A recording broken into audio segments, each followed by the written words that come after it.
मेरी शादी की मिठाई। ये क्या बन के आई हो? किसी अनपढ़ गवार से शादी की है क्या?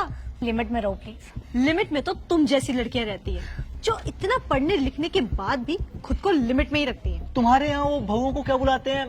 क्या था? बींदनी। हाँ, बींदनी।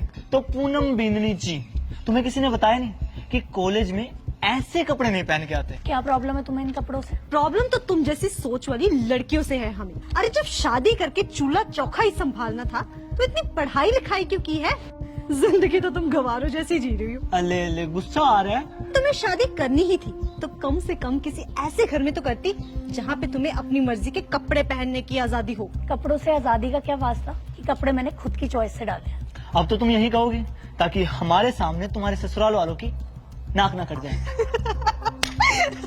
मैं भी शादी कर रही हूँ, पर मैं तुम्हारी तरह ये इंडियन कपड़े तो नहीं पहनने वाली। मैंने तो अपने इन-लॉज को पहले बोला हुआ है कि मेरा जो मन करेगा मैं वही पहनूंगी।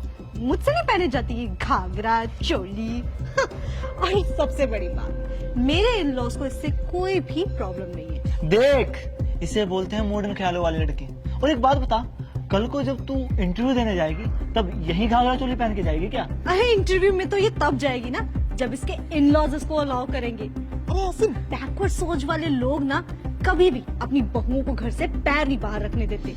पता नहीं इसके ससुराल वाला ने इसको कॉलेज कैसे भेज दिया है।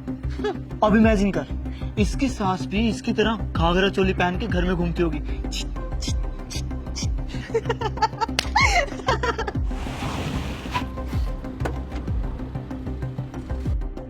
लो आ गई इसकी अनपढ़ सास भी। लगता है सासू माँ एग्जाम के बाद अपनी बींदनी को आशीर्वाद देने आई है। माँ जी, एक मिनट आना, आपको किसी से मिलवाना है।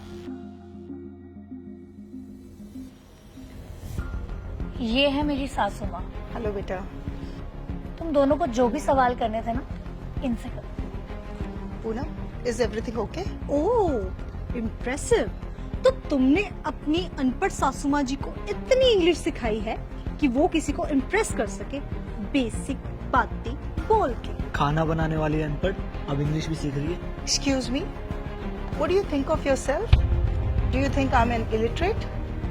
By the way, I'm a graduate from this college. रहने दीजिए माँ जी, इन्हें इतनी इंग्लिश समझ नहीं आएगी। बाय द वे, ये इसी कॉलेज की टॉपर रह चुकी है और अगर यकीन ना हो तो टॉपर्स बोर्ड जाके चेक करें। आज भी इनका नाम सबसे ऊपर लिखा हुआ है। अरे कहाँ के मॉडल लोग हो तुम?